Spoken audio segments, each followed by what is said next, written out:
जय ध्वजाधारी खेड़े की।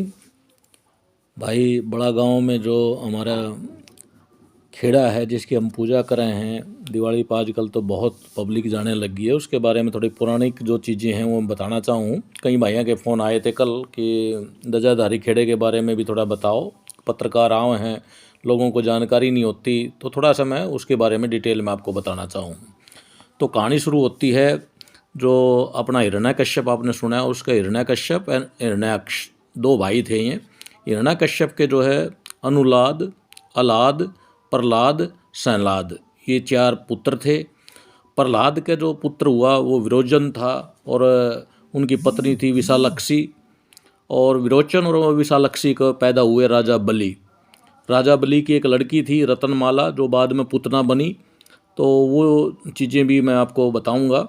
तो इसने राजा बलि ने गुरु का परित्याग कर दिया था, शुक्राचार्य गुरु होते थे इनके। तो ऋषि कश्यप और देव माता अदिति, उनके घर में जो है वामन बन के भगवान विष्णु ने जन्म लिया था। पांचवा अवतार था उसका। इंद्र देवता के छोटे भाई माने जाते थे, वो उन्हीं के परिवारों में थे ये। तो समुद्र मंथन जो आपने कहानी पढ़ी होगी पौराणिक कथाओं में, उसमें समुद्र मंथन में जो अमृत पैदा हुआ था, वहाँ पे जो दैत्य थे उन्होंने अमृत ले लिया था ज़्यादा, और वो उस समय से राजा बलि जो है इंद्र देवता के सिंहासन में बैठ गए थे, और पूरा तीनों लोगों का जो साम्राज्य था वो राजा बलि के पास हो गया था। तो राजा बलि जो है उसकी राजधानी जो है केरल थी। केरल में मैं 11 साल रहा, पहले भी जिक्र कराया था मैंने। तो केरल में जो है वहाँ पे साउथ में महाबलीपुरम है, एक मावेली बोले जाते हैं, पहले महाबलीपुरम है वहाँ पे। तो वहाँ पे इसकी राजधानी है, और ओणम जो है वो इसी की याद में मनाया जाए है, राजा बलि की। क्योंकि पाताल लोक दे दिया था विष्णु ने बाद में, और पाताल लोक में बताया था कि भाई साल में एक बार प्रजा से मिलने आएंगे राजा बलि। तो उसमें जो है राजा बलि की क्वालिटीज़ के बारे में बात करें, अहंकार बहुत था इसमें, लेकिन दानवीर था, विष्णु का भगत भी था, देवताओं से ईर्ष्या करता था। तो उसमें जो है इंद्र देव का जो सिंहासन था वो ज़बरदस्ती इन्होंने ले लिया था। इंद्र देव का सिंहासन जो है हिमालय पर्वत पे है, उसमें जो है नंद कानन वन है। कई नए बच्चे पूछो भाई इंद्रदेव बताते रहो, उसका सिंहासन राज्य कहाँ है? नंद कानन वन है, जिसमें अपने शिव भगत शिव भी रहे हैं। इंद्रदेव हिमालय की साइड में उनका सिंहासन था। तो इनके गुरु जो है शुक्राचार्य थे। तो इन्होंने क्या था कि दानी थे, तो अश्वमेध यज्ञ कराया करते। तो 99 में अश्वमेध यज्ञ था, क्योंकि तीनों लोगों पे इनका राज हो गया था। तो 99 में यज्ञ जो डिक्लेयर किया, वो जहाँ तक पौराणिक कथाएँ हैं, वो बड़ा गांव में जो है वहाँ पे यज्ञ था। तो जो विष्णु जी थे उन्होंने जो वामन अवतार ले रखा था, तो वो उनके पास आए और दान जो है मांगने लगे। तो शुक्राचार्य ने इनको पहचान लिया था। शुक्राचार्य ने इनको बोला राजा बलि को कि भाई बिना पूछे दान मत देना, ये विष्णु हैं। लेकिन राजा बलि नहीं माना, थोड़ा घमंडी था। तो उन्होंने जो है वचन दे दिया कि मांगो जो मांगना है। और जो विष्णु जी ने पहला जो कदम रखा वो पूरा भूमंडल माप दिया, दूसरे में स्वर्ग माप दिया, तीसरा पग बोला कहाँ रखूं। तो राजा बलिदानी था, वो भाव था उसके अंदर। तो तीसरा कदम जो है उसके मस्तक पर रखा और उसको ख़त्म कर दिया, उसको पाताल लोक में धका दिया। पाताल लोक का जो राज दे दिया, और ये बोल दिया कि पाताल लोक में कोई भी आपको डिस्टर्ब नहीं करेगा, आप पाताल लोक में रहेंगे। उसके बाद जो है तपस्या के बल पर राजा बलि ने विष्णु जो है वो एक रक्षक के रूप में, उसके जो राज्य था अपना राजा बलि का पाताल लोक में, उसके रक्षक बन के वहाँ रहे। तो इसमें एक कहानी भी है कि लक्ष्मी जी उनकी बहन बन के राजा बलि की वहाँ रक्षाबंधन पे गई, राखी बांधी, और विष्णु जी के वापस लेके आई।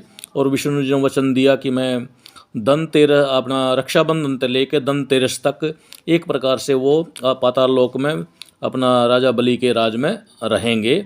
तो इस तरह की वो एक कथा है कि जो उसमें रक्षाबंधन से धनतेरस तक की।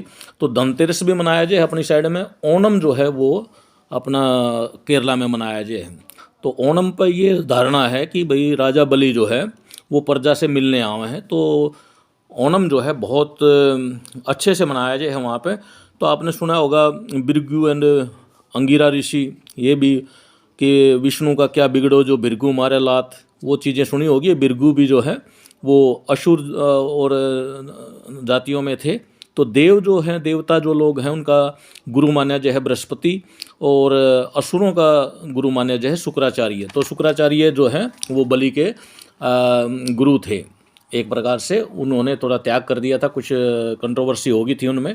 तो जो राजा बलि हैं, इनका टिल्ला है मथुरा में। आप कभी मथुरा गए हो तो मथुरा में भी राजा बलि का टिल्ला है। जैसे बड़े में गांव में है, बड़ा गांव में इसको टिल्ला बोलना है, कुरड बोलना है, जो इसके ऊपर जो हमने खेड़ा बनाया हुआ है, तो ये भी राजा बलि का टिल्ला है। और मथुरा में भी राजा बलि का टिल्ला है। मतलब हर जगह वो पूरा संसार में उनका राज हो गया था। तो वो यज्ञ कराया करते, तो यहाँ यज्ञ था। तो बड़ा गांव जो माना जाए है, तो इसमें हम बलि बोल रहे हैं राजा बलि के नाम पे, उनको याद रखने के लिए। बलि का मतलब गो हत्या या पशु हत्या या मानव हत्या नहीं है। यहाँ पे बलि का मतलब है कि हम किसी भी पेड़ का तना, जैसे सफ़ेदे का है, अशोक का पेड़ है, उनका तना जो है उसको बलि के रूप में लगाते हैं और उसके ऊपर ध्वजा लगाते हैं। तो हमारे गांव में जो प्रथा है, तो बलि का नए बच्चों को नहीं समझ में आता, हम बता भी नहीं पाते। तो बलि का मतलब यहाँ कोई पशु हत्या नहीं है। यहाँ पे बलि का मतलब है कि हम किसी पेड़ का तना गाड़ के उसके ऊपर ध्वजा जो है वो ध्वजा चढ़ाव है। तो अश्वमेध यज्ञ कराया करते। तो जिस भाई को भी दिखे है बड़े गाँव में, तो ये घोड़े पर सवारी करते दिखे हैं और झंडा हाथ में लिए दिखे हैं। तो मैं सरपंच पे और हमारे पंचों पे एक थोड़ी सी रिक्वेस्ट करूँ कि एक तो पूजा पाठ का जो पार्किंग स्पेस है, जो लोग बाहर से आए हैं दिवाली पे, अब की बार देखा मैंने थोड़ी भीड़ भाड़ ज़्यादा हो है, तो पार्किंग स्पेस का ध्यान किया जाए कहीं ना कहीं। और बाज़ार में जो है अपना जो बड़ी बोला मैंने, सफ़ेदे की लकड़ी लंबे वाली या अशोका की लकड़ी, वो अवेलेबल हों उसके आसपास, तो बाहर से आने वाला आदमी बड़ी भी चढ़ा सके, ध्वजा भी अवेलेबल हों और वो ध्वजा भी चढ़ा सके। पंडित जो है पूजा पाठ के लिए उस दिन, खासकर दिवाली पर लोग पूजा पाठ करवाना चाहें तो वहाँ पंडितों की अवेलेबिलिटी भी पहले से तय की जाए। 10-20 पंडित जो हैं हमारे गांव के, वो अवेलेबल हों। और इस चीज़ का प्रचार जो है, सारे हमारे जो भाई बाहर गए हुए हैं, दूसरे देशों में भी गए हुए हैं, वो भी आएंगे दिवाली पे। तो उसमें जो है हमें अपनी पंचायत से ये उम्मीद है, हमारे बुजुर्ग लोगों से उम्मीद है कि उसका जो प्रबंधन है, बहुत अच्छा प्रबंधन होना चाहिए। गाड़ियाँ कहाँ पार्क होंगी, पंडित अवेलेबल होंगे, ध्वजा होगी, बड़ी अवेलेबल होगी वहीं दुकानों पे। बड़ी तो मैंने देखी है, ये ध्वजा तो देखी है, वहाँ अवेलेबल है, प्रसाद भी अवेलेबल है। तो थोड़ा सा बड़ी का लकड़ी जो बोले मैंने, और अपना पार्किंग का ध्यान रखें और लोगों की सुविधा का ध्यान रखें। तो हमारी जो पूजा पाठ है, जो मनोकामना है, वो पूरी होती है। हमने तो बचपन से देखा है, जो मांगे है भगवान ने दिया है, ध्वजाधारी खेड़े ने दिया है। तो ये जानकारी मैं आपको देना चाहता था। धन्यवाद।